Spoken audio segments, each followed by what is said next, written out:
सिरसा डेरे दे गुरु गुरमीत राम रहीम ਨੂੰ 25 ਅਗਸਤ 2017 ਨੂੰ ਦੋ ਸਾਧਵੀਆਂ ਦੇ ਰੇਪ ਕੇਸ ਦੇ ਵਿੱਚ ਸਜ਼ਾ ਹੋਈ ਸੀ, ਜਿਸ ਦੇ ਵਿੱਚ ਭਾਰੀ ਸੰਖਿਆ ਦੇ ਵਿੱਚ ਪੰਚਕੂਲਾ ਦੇ ਵਿੱਚ ਹਿੰਸਾ ਹੋਈ ਸੀ, ਜਿਹਦੇ ਵਿੱਚ 40 ਤੋਂ ਉੱਪਰ ਬੰਦਿਆਂ ਦੀ ਮੌਤ ਹੋਈ ਸੀ ਗੋਲੀਬਾਰੀ ਨਾਲ ਤੇ ਬਹੁਤ ਜ਼ਿਆਦਾ ਵੱਡੀ ਤਾਦਾਦ ਦੇ ਵਿੱਚ ਸਰਕਾਰੀ ਪ੍ਰਾਪਰਟੀ ਦਾ ਨੁਕਸਾਨ ਹੋਇਆ। ਮੀਡੀਆ ਹਾਊਸ ਦੀਆਂ ਗੱਡੀਆਂ ਵੀ ਜਲਾਈਆਂ ਗਈਆਂ, ਆਮ ਲੋਕਾਂ ਦੀਆਂ ਕਾਰਾਂ ਨੂੰ ਵੀ ਅੱਗ ਲਾਈ ਗਈ। उस वक्त इस हिंसा ਨੂੰ ਲੈ ਕੇ 240 ਦੇ ਕਰੀਬ FIR ਕੀਤੀਆਂ ਗਈਆਂ ਸੀ, परंतु ਇਹਨਾਂ FIRਾਂ ਦੇ ਵਿੱਚ ਕਿਤੇ ਵੀ ਗੁਰਮੀਤ ਰਾਮ ਰਹੀਮ ਦਾ ਨਾਮ ਨਹੀਂ ਸੀ। ਬਾਕੀ ਲੋਕਾਂ ਦੇ ਉੱਤੇ FIR ਕੀਤੀ ਗਈ ਸੀ। ਸੋ ਇਸ ਚੀਜ਼ ਨੂੰ ਲੈ ਕੇ ਇੱਕ PIL ਪਾਈ ਗਈ ਸੀ 2020 ਦੇ ਵਿੱਚ ਕਿ ਜਦੋਂ ਕਿ ਗੁਰਮੀਤ ਰਾਮ ਰਹੀਮ ਦੇ ਉੱਪਰ ਹੀ ਸਾਰਾ ਦਾਰੋਮਦਾਰ ਸੀ ਇਸ ਇਕੱਠ ਦਾ, ਇਹਨਾਂ ਰੇਪਾਂ ਕੇਸਾਂ ਦਾ, ਇਹਦੇ ਵਿੱਚ ਹੀ ਉਹਨੂੰ ਸਜ਼ਾ ਹੁੰਦੀ ਹੈ। परंतु 240 जो FIR ਹੋਈਆਂ ਨੇ ਉਹਨਾਂ ਦੇ ਵਿੱਚ ਕਿਤੇ ਵੀ ਉਹਦਾ ਨਾਮ ਨਹੀਂ ਸੀ। ਸੋ ਅੱਜ ਕੇਸ ਦੇ ਵਿੱਚ ਇਸ ਸੁਣਵਾਈ ਹੋਈ ਹੈਗੀ ਹੈ। ਮੇਰੇ ਨਾਲ ਖੜੇ ਨੇ advocate Mahinder Singh Joshi, high court ਦੇ ਵਕੀਲ ਹੈਗੇ ਨੇ ਤੇ ਉਹਨਾਂ ਵੱਲੋਂ ਇਸ ਕੇਸ ਦੀ ਪੈਰਵਾਈ ਕੀਤੀ ਜਾ ਰਹੀ ਹੈ। ਬਾਕੀ ਦੀ ਗੱਲਬਾਤ ਆਪਾਂ ਉਹਨਾਂ ਤੋਂ ਕਰਦੇ ਹਾਂ ਕਿ ਇਸ ਕੇਸ ਦੇ ਵਿੱਚ ਅੱਜ ਪ੍ਰੋਸੀਡਿੰਗ ਦੌਰਾਨ ਕੀ ਹੋਇਆ। ਸਰ, ਕੀ ਸੀ ਅੱਜ ਕੋਰਟ ਦੀ ਪ੍ਰੋਸੀਡਿੰਗ ਤੇ ਕੀ ਕੁਝ ਕੋਰਟ ਦੇ ਵਿੱਚ ਹੋਇਆ ਜੀ? ਗੱਲ ਇਹ ਹੈ ਬਈ ਆਪਾਂ ਸਾਰੇ ਜਾਣਦੇ ਹਾਂ ਵੀ 25/8/2017 ਨੂੰ ਡੇਰਾ ਸੱਚਾ ਸੌਦਾ ਦੇ ਹੈੱਡ ਗੁਰਮੀਤ ਰਾਮ ਰਹੀਮ ਸਿੰਘ ਨੂੰ ਬਲਾਤਕਾਰ ਦੇ ਕੇਸ 'ਚ ਸਜ਼ਾ ਹੋਈ ਸੀ। ਜਿਸ ਦਿਨ ਉਹ ਫੈਸਲਾ ਆਇਆ ਉਸ ਦਿਨ ਵੱਡੇ ਪੈਮਾਨੇ 'ਤੇ ਵਾਇਲੈਂਸ ਹੋਇਆ, ਗੱਡੀਆਂ ਫੂਕੀਆਂ ਗਈਆਂ, ਪ੍ਰਾਪਰਟੀ ਦਾ ਨੁਕਸਾਨ ਹੋਇਆ। ਬਹੁਤ ਸਾਰੀ ਡੇਰੇ ਦੀ ਜਿਹੜੀ ਸੰਗਤ ਹੈ ਉਹ ਅਦਾਲਤ ਦੇ ਅਹਾਤੇ ਦੇ ਆਲੇ ਦੁਆਲੇ ਬਹੁਤ ਜ਼ਿਆਦਾ ਇਕੱਠੀ ਹੋ ਗਈ ਸੀ। ਜਿਵੇਂ ਤੁਸੀਂ ਕਿਹਾ ਵੀ ਦਫਾ 144 ਲੱਗੀ ਹੋਈ ਸੀ। ਦਫਾ 144 ਅਸਲ 'ਚ ਇਹ ਹਾਈ ਕੋਰਟ 'ਚ ਵੀ ਮਾਮਲਾ ਉੱਠਿਆ ਸੀਗਾ ਵੀ ਹਰਿਆਣਾ ਸਰਕਾਰ ਨੇ ਜਾਣਬੁੱਝ ਕੇ ਉਹ ਗਲਤ ਆਰਡਰ ਪਾਸ ਕੀਤੇ ਸੀ 144 ਦੇ ਜੀ, ਅਤੇ ਦੂਜਾ ਹਰਿਆਣਾ ਸਰਕਾਰ ਦੀ ਕੁਛ ਸਹਿਮਤੀ ਸੀਗੀ, ਇਸ ਕਰਕੇ ਜਿਹੜਾ ਹੈਗਾ ਇੰਨੀ ਵੱਡੀ ਮਾਤਰਾ ਦੇ ਵਿੱਚ ਡੇਰਾ ਫੋਲੋਵਰ ਜਿਹੜੇ ਨੇ ਅਦਾਲਤ ਦੇ ਨਜ਼ਦੀਕ ਪਹੁੰਚ ਗਏ ਸੀਗੇ। ਤਾਂ ਹਾਈ ਕੋਰਟ ਦੇ ਵਿੱਚ ਵੀ ਇਹਦੀ ਇੱਕ PIL ਹੋਈ ਸੀਗੀ, ਉਹ ਸੁਣਵਾਈ ਫੁੱਲ ਬੈਂਚ ਕਰ ਰਿਹਾ। ਉਹਦੇ ਵਿੱਚ ਬਹੁਤ ਡਿਲੇ ਹੋ ਗਈ। ਬਹੁਤ ਸਾਰੀਆਂ ਮੀਡੀਆ ਦੀਆਂ ਗੱਡੀਆਂ 'ਤੇ ਜਿਨ੍ਹਾਂ ਦਾ ਨੁਕਸਾਨ ਹੋਇਆ ਉਹ ਕਿਸੇ ਨੂੰ ਨੁਕਸਾਨ ਦਾ ਮੁਆਵਜ਼ਾ ਅਜੇ ਤੱਕ ਨਹੀਂ ਮਿਲਿਆ, ਕਿਉਂਕਿ ਹਾਈ ਕੋਰਟ 'ਚ ਮਾਮਲਾ ਪੈਂਡਿੰਗ ਹੈ। ਪਹਿਲਾਂ ਗੱਲ ਉੱਠੀ ਸੀ ਵੀ ਟ੍ਰਿਬਿਊਨਲ ਬਣਾਵਾਂਗੇ ਅਤੇ ਡੇਰੇ ਤੋਂ ਰਿਕਵਰੀ ਕੀਤੀ ਜਾਊਗੀ। ਉਹ ਸਾਰੀਆਂ ਗੱਲਾਂ ਅਜੇ COVID-19 ਕਰਕੇ ਜਿਹੜਾ ਹੈਗਾ ਉਹ ਮਾਮਲਾ ਪੈਂਡਿੰਗ ਸੀ। ਇਸ ਦੇ ਵਿੱਚ ਲਟਕਦੇ ਦੇਖ ਕੇ ਅਤੇ ਜਿਹੜੀ ਟਰਾਇਲ ਕੋਰਟ ਦੇ ਵਿੱਚ ਤਫਤੀਸ਼ੀਆਂ ਨੇ 345 ਮੇਨ FIR ਹੈ, ਜਿਹਦੇ ਵਿੱਚ ਹਨੀਪ੍ਰੀਤ ਵਗੈਰਾ ਮੁਲਜ਼ਮ ਨੇ। ਉਸ FIR ਦੇ ਵਿੱਚ ਜਿਹਨੂੰ ਲੀਡ FIR ਮੰਨਿਆ ਜਾਂਦਾ, ਉਹਦੇ ਵਿੱਚ ਇੱਕ ਖੱਟਾ ਸਿੰਘ ਵੱਲੋਂ ਸਾਡੇ ਰਾਹੀਂ ਦਰਖਾਸਤ ਪਾਈ ਗਈ ਸੀ ਕਿ ਵੀ ਜਿਹੜੀ ਤਫਤੀਸ਼ ਕਰੀਬ 2-3 ਹਜ਼ਾਰ ਪੇਜਾਂ ਦੀਆਂ 4 ਫਾਈਲਾਂ 345 FIR ਦੀ ਤਫਤੀਸ਼ ਦੇ ਵਿੱਚ ਚਲਾਨ 'ਚ ਪੇਸ਼ ਕੀਤੀਆਂ ਹੋਈਆਂ ਨੇ, ਉਹਨਾਂ ਸਾਰੀਆਂ ਨੂੰ ਫਰੋਲਿਆ ਗਿਆ। ਤਾਂ ਉਹਦੇ ਵਿੱਚ ਡਾਇਰੈਕਟ ਐਵੀਡੈਂਸ ਜਿਹੜਾ ਹੈਗਾ ਡੇਰਾ ਹੈੱਡ ਦੇ ਖਿਲਾਫ, ਗੁਰਮੀਤ ਰਾਮ ਰਹੀਮ ਦੇ ਖਿਲਾਫ ਉਹਦੇ ਵਿੱਚ ਹੈਗਾ, ਜਿਹਦੇ ਵਿੱਚ ਉਹ ਮੇਨ ਕੌਂਸਪੀਰੇਟਰ ਪ੍ਰੀਮਾ ਫਸਾਈ ਐਸਟੈਬਲਿਸ਼ ਹੁੰਦੇ ਨੇ। ਇਹ ਤੁਹਾਡੀ ਗੱਲ ਮੈਂ ਵਿੱਚ ਟੋਕਦਾ ਜੋਸ਼ੀ ਸਾਹਿਬ ਕਿ ਤੁਸੀਂ ਕਹਿ ਰਹੇ ਹੋ ਵੀ 240 ਕੇਸਾਂ ਦੇ ਵਿੱਚ ਉਹਦਾ ਨਾਮ ਨਹੀਂ ਹੈ। ਆਖਿਰ ਆਪਣੇ ਕੋਲ ਆਧਾਰ ਕੀ ਹੈ ਇਸ ਗੱਲ ਨੂੰ ਪੁੱਟ ਅਪ ਕਰਨ ਦਾ ਕਿ ਉਹਦਾ ਨਾਮ ਹੋਣਾ ਚਾਹੀਦਾ ਵਿੱਚ? ਹਾਂ, ਮੈਂ ਉਹੀ ਦੱਸ ਰਿਹਾ ਸੀ ਵੀ ਜਦੋਂ 25/8 ਨੂੰ ਤੈਅ ਸੀਗਾ ਵੀ ਫੈਸਲਾ ਹੋਣਾ ਬਲਾਤਕਾਰ ਦੇ ਕੇਸ ਦਾ, ਤਾਂ ਇਹ ਸਾਰੀ ਤਫਤੀਸ਼ ਦੇ ਵਿੱਚ ਇਹ ਆ ਰਿਹਾ ਕਿ ਵੀ ਡੇਰਾ ਸੱਚਾ ਸੌਦਾ ਸਰਸਾ ਦੇ ਵਿੱਚ 17/8/2017 ਨੂੰ ਇੱਕ ਜ਼ਿੰਮੇਵਾਰਾਂ ਦੀ ਮੀਟਿੰਗ ਸੱਦੀ ਗਈ, ਜਿਹਦੇ ਵਿੱਚ ਇੱਕ ਸੁਭਾਸ਼ ਚੰਦਰ ਨਾਂ ਦਾ ਡੇਰਾ ਫੋਲੋਵਰ ਭੰਗੀ ਦਾਸ ਵੀ ਉਹ ਹਿਸਾਰ ਦੇ ਨੇੜੇ ਕਿਸੇ ਪਿੰਡ ਦਾ, ਅਤੇ ਉਹ ਵੀ ਗਿਆ ਸੀ। ਉਹਦਾ ਬਿਆਨ ਹੈ ਤਫਤੀਸ਼ੀ ਨੇ ਰਿਕਾਰਡ ਕੀਤਾ ਹੋਇਆ ਕਿ ਵੀ ਮੈਨੂੰ ਰਾਕੇਸ਼ ਕੁਮਾਰ ਗੁਰਲੀਨ ਜਿਹੜਾ ਡਾਇਰੈਕਟਰ ਹੈ MSG ਦਾ, ਬਾਬੇ ਦੀ ਕੰਪਨੀ ਦਾ, ਅਤੇ ਉਹ ਉਹਨੂੰ ਲੈ ਕੇ ਗਿਆ ਸੀ ਗੁਫਾ ਦੇ ਵਿੱਚ, ਜਾਣੀ ਬਾਬੇ ਦੇ ਰੈਜ਼ੀਡੈਂਸ 'ਚ ਮਿਲਾਉਣ ਲਈ। ਅਤੇ ਉਹਦਾ ਕਹਿਣਾ ਵੀ ਜਦੋਂ ਉਹ ਉੱਥੇ ਅੰਦਰ ਗਏ ਤਾਂ ਉਸ ਸਮੇਂ ਬਾਬਾ ਜਿਹੜਾ ਉਹ ਡਾਕਟਰ ਅਦਿੱਤਿਆ ਇਨਸਾਨ ਨੂੰ, ਜਿਹੜਾ ਹੁਣ PO ਹੈ ਭਗੌੜਾ ਡਿਕਲੇਅਰ ਕੀਤਾ ਹੋਇਆ, ਉਹਨੂੰ ਇਹ ਸਮਝਾ ਰਿਹਾ ਸੀ ਵੀ ਦੇਖ ਮੈਂ ਤੈਨੂੰ ਸਾਰੀ ਸਕੀਮ ਸਮਝਾਤੀ, ਇਹ ਕਿਸੇ ਨੂੰ ਪਤਾ ਨਾ ਲੱਗੇ ਵੀ ਤੈਨੂੰ ਮੈਂ ਸਮਝਾਇਆ ਜਾਂ ਮੈਂ ਕਿਹਾ, ਅਤੇ ਇੱਦਾਂ ਜੇਕਰ ਮੇਰੇ ਖਿਲਾਫ ਫੈਸਲਾ ਆ ਜਾਂਦਾ ਤਾਂ ਵੱਡੇ ਪੈਮਾਨੇ 'ਤੇ ਜਿਹੜਾ ਹੈਗਾ ਉਹ ਵਾਇਲੈਂਸ ਕਰਨਾ ਹੈ, ਅਤੇ ਉਹਨਾਂ ਨੂੰ ਸੰਗਤ ਨੂੰ ਤੁਸੀਂ ਸਮਝਾ ਦਿਓ। ਉਸ ਤੋਂ ਬਾਅਦ ਸਾਰੀ ਤਫਤੀਸ਼ ਦੇ ਵਿੱਚ ਲੱਖਾਂ ਜਾਣੀ ਹਜ਼ਾਰਾਂ ਦੀ ਗਿਣਤੀ ਵਿੱਚ ਐਸੇ ਬਿਆਨ ਨੇ ਬਹੁਤ ਸਾਰੇ, ਜਿਹੜੇ ਸਾਰੇ ਮੰਨਦੇ ਨੇ ਵੀ ਉਸ ਤੋਂ ਬਾਅਦ ਹਨੀਪ੍ਰੀਤ ਤੇ ਅਦਿੱਤ ਇਨਸਾਨ ਨੇ ਮੀਟਿੰਗ ਲਈ ਜ਼ਿੰਮੇਵਾਰਾਂ ਦੀ ਐਕਸਕਲੂਸਿਵ ਰੈਜ਼ੀਡੈਂਸ ਬਾਬਾ ਰਾਮ ਰਹੀਮ ਦੇ ਵਿੱਚ। ਅਸਲ 'ਚ ਜਿਹੜਾ ਤੇਰਾਵਾਸ ਕਹਿੰਦੇ ਨੇ, ਜਿਹਨੂੰ ਉਹ ਰਾਮ ਰਹੀਮ ਦਾ ਅੱਗੇ ਗੁਫਾ ਕਹਿੰਦੇ ਤੇ ਹੁਣ ਉਹਨੂੰ ਤੇਰਾਵਾਸ ਕਹਿੰਦੇ ਨੇ, ਉਹਦੇ ਵਿੱਚ ਕਰੀਬ 1 ਏਕੜ 1.5 ਏਕੜ ਜਗ੍ਹਾ ਵਿਹੜਾ ਰੱਖਿਆ ਹੋਇਆ, ਜਿਹਦੇ ਵਿੱਚ ਉਹ ਉੱਥੇ ਮੀਟਿੰਗਾਂ ਹੁੰਦੀਆਂ ਨੇ। ਉਸ ਦਿਨ ਉੱਥੇ ਅਦਿੱਤੇ ਇਨਸਾਨ ਤੇ ਹਨੀਪ੍ਰੀਤ ਨੇ ਐਵੀਡੈਂਸ ਦੇ ਮੁਤਾਬਕ ਮੀਟਿੰਗ ਲਈ ਤੇਰਾਬਾਦ 'ਚ, ਜਿੱਥੇ ਉਹਨਾਂ ਨੂੰ ਇਹ ਸਮਝਾਇਆ ਗਿਆ ਸੀ ਵੀ ਭਾਈ ਉਹ ਉੱਥੇ ਨੁਕੀਲੀਆਂ ਛਤਰੀਆਂ, ਡੀਜ਼ਲ, ਪੈਟਰੋਲ ਬੰਬ, ਹੋਰ ਇੱਦਾਂ ਦਾ ਸਮਾਨ ਉਹਦੇ ਵਿੱਚ ਦਿਸ਼ਾ ਨਿਰਦੇਸ਼ ਦਿੱਤੇ ਜਾਂਦੇ ਨੇ। ਅਤੇ ਨਾਲ ਇਹ ਵੀ ਦੱਸਿਆ ਜਾਂਦਾ ਵੀ ਸਹੁਰੇ ਅੱਗੇ ਅੱਗੇ ਦੱਸਣਾ ਹੈ ਬਈ ਜਿਹੜੇ ਉੱਥੇ ਜਾਣਗੇ ਪੰਚਕੂਲੇ ਉਹਨਾਂ ਨੂੰ 300 ਸਾਲ ਦੀ ਬੰਦਗੀ ਮਿਲੂਗੀ। ਅਤੇ ਇਹ ਜਿਹੜਾ ਤਫਤੀਸ਼ੀ ਨੇ ਟੈਲੀਫੋਨ ਮੈਸੇਜ ਇੰਟਰਸੈਪਟ ਕਰਕੇ ਵੀ ਨਾਲ ਲਾਏ ਹੋਏ ਨੇ, ਜਿਹਦੇ ਵਿੱਚ ਇੱਦਾਂ ਦੇ ਪ੍ਰੇਮੀ ਇੱਕ ਦੂਜੇ ਨੂੰ ਇਹ ਮੈਸੇਜ ਦੇ ਰਹੇ ਨੇ।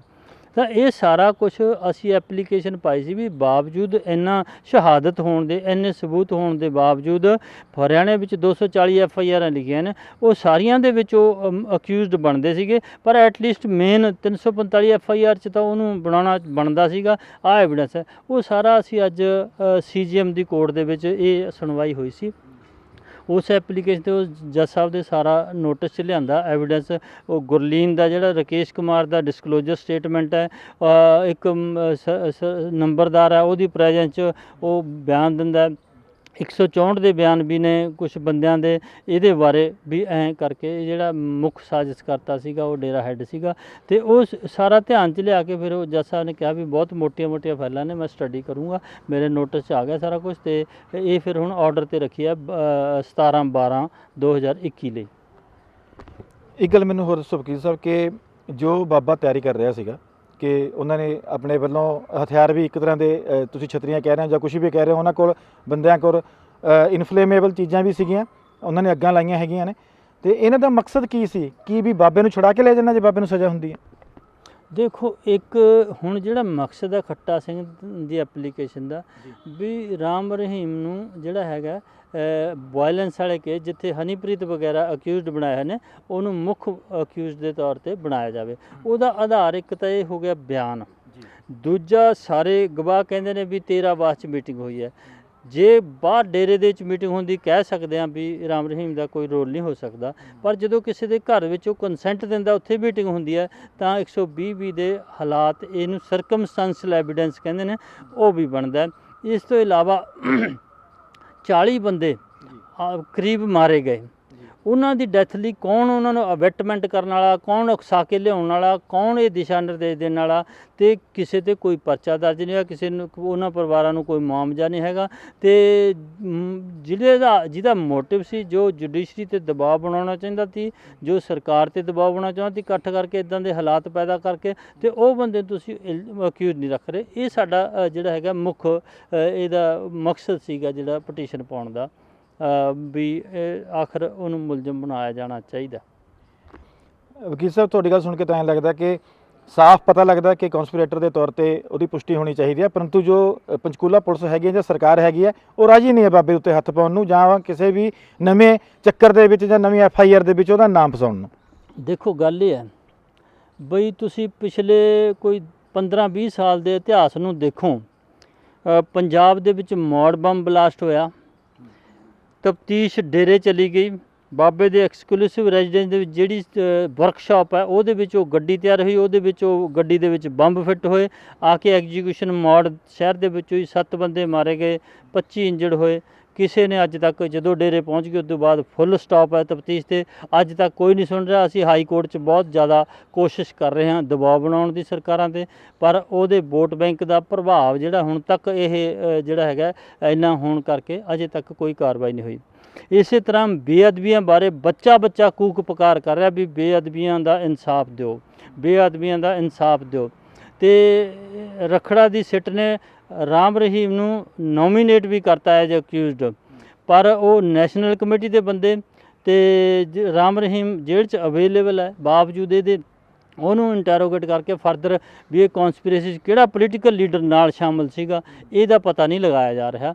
ਬੇਅਦਬੀਆਂ ਬਾਰੇ ਵੀ ਅਸੀਂ ਲਿਟੀਗੇਸ਼ਨ ਬਹੁਤ ਲੜੀ ਹੈ, ਤੁਹਾਡੇ ਸਾਹਮਣੇ ਬੇਅਦਬੀਆਂ ਬਾਰੇ ਵੀ ਅਸੀਂ ਬਹੁਤ ਦੇਰ ਲੜਾਈ ਕਰ ਰਹੇ ਹਾਂ, ਪਰ ਇਨਸਾਫ ਨਹੀਂ ਮਿਲ ਰਿਹਾ। ਇਵੇਂ ਜ਼ਿਕਰੀ ਹਰਿਆਣੇ ਦੇ ਵਿੱਚ ਛਤਰਪਤੀ ਮਰਡਰ ਕੇਸ ਹੋਇਆ, ਰਣਜੀਤ ਮਰਡਰ ਕੇਸ ਹੋਇਆ, ਅਤੇ ਕਾਸਟ੍ਰੇਸ਼ਨ ਹੋਈ, ਅਤੇ ਹੋਰ ਵੀ ਬਹੁਤ ਸਾਰੇ ਅਪਰਾਧ ਹੋਏ, ਸਕਿਨ ਬੈਂਕ ਚੱਲਦਾ ਰਿਹਾ ਕੁਛ, ਉੱਥੇ ਹੋਰ ਸਾਰਾ ਡੈੱਡ ਬੋਡੀਆਂ ਦਾ ਕਾਰੋਬਾਰ ਚੱਲਦਾ ਰਿਹਾ। ਕਦੇ ਕਿਸੇ ਨੇ ਜਾਣੀ ਤਫਤੀਸ਼ ਕਰਨ ਦੀ ਕੋਸ਼ਿਸ਼ ਨਹੀਂ ਕੀਤੀ। ਹਰਿਆਣਾ ਸਰਕਾਰਾਂ ਜਿਹੜੀਆਂ, ਚਾਹੇ ਉਹ BJP ਦੀ ਹੈ, ਚਾਹੇ ਉਦੋਂ ਪਹਿਲਾਂ ਦੀ ਹੈ, ਸਭ ਬਾਬੇ ਪ੍ਰਤੀ ਲੀਨੀਅੰਟ ਵਿਊ ਰੱਖਦੇ ਰਹੇ ਨੇ ਤੇ ਇਹੀ ਕਹਾਣੀਆਂ ਵੀ ਜਿਹੜੀ ਅਪਰਾਧ ਨੂੰ ਸ਼ੈਲਟਰ ਮਿਲਦਾ ਰਿਹਾ ਤੇ ਤਾਂ ਹੀ ਅਪਰਾਧ ਵੱਧਦਾ ਰਿਹਾ। ਤੇ ਹੁਣ ਇਹਦੀ ਨਵੀਂ ਤਰੀਕ ਕਿਹੜੀ ਹੈ ਜੀ?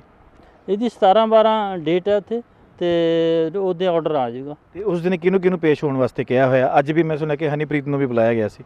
ਦੇਖੋ ਇਹਦਾ ਮੇਨ ਕੇਸ ਵੀ ਅੱਜ ਲੱਗਿਆ, ਸਾਡੀ ਐਪਲੀਕੇਸ਼ਨ ਵੀ ਅੱਜ ਲੱਗੀ ਸੀ। ਮੇਨ ਕੇਸ ਜਿੰਨੇ ਵੀ ਉਲਝਮ ਨੇ ਤਕਰੀਬਨ ਸਾਰੇ ਉੱਥੇ ਪ੍ਰੈਜ਼ੈਂਟ ਸੀਗੇ। ਉਹ ਜਦੋਂ ਅਸੀਂ ਆਰਗੂ ਕਰ ਰਹੇ ਤੇ ਕੁਝ ਬੰਦੇ ਅੰਦਰ ਵੀ ਆ ਗਏ ਸੀਗੇ, ਫਿਰ ਉਹਨਾਂ ਨੂੰ ਬਾਹਰ ਕੱਢ ਦਿੱਤਾ ਗਿਆ ਤੇ ਸਾਡੇ ਆਰਗੂਮੈਂਟ ਕੋਈ ਅੱਧਾ ਘੰਟਾ ਪੌਣਾ ਘੰਟਾ ਚੱਲੇ ਤੇ ਜੱਜ ਸਾਹਿਬ ਨੂੰ ਅਸੀਂ ਕਾਫੀ ਜਸਟੀਫਾਈ ਕਰਨ ਦੀ ਕੋਸ਼ਿਸ਼ ਕੀਤੀ ਵੀ ਆਹ ਗੱਲ ਹੈ ਤੇ ਉਸ ਤੋਂ ਬਾਅਦ ਉਹਨਾਂ ਨੇ ਉਹ ਆਰਡਰ ਤੇ ਰੱਖ ਲਿਆ।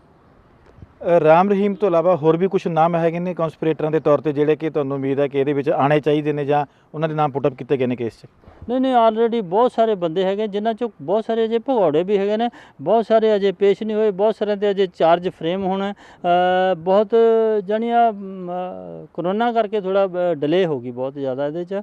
ਹੁਣ ਦੂਜਾ ਪਾਸੇ ਫੁੱਲ ਬੈਂਚ ਦੇ ਵਿੱਚ ਵੀ ਅਸੀਂ ਸਾਡੀ ਵੀ ਰਿਟ ਉਹਦੇ ਵਿੱਚ ਚੱਲਦੀ ਹੈ ਫੁੱਲ ਬੈਂਚ 'ਚ ਜਿਹੜਾ ਹਾਈ ਕੋਰਟ ਦੇ ਵਿੱਚ, ਜਿਹਦੇ ਵਿੱਚ ਅਸੀਂ ਇਹੀ ਪ੍ਰੇਅਰ ਕੀਤੀ ਹੋਈ ਹੈ ਪਰ ਉਹ ਸੁਣਵਾਈ ਨਹੀਂ ਹੋ ਰਹੀ।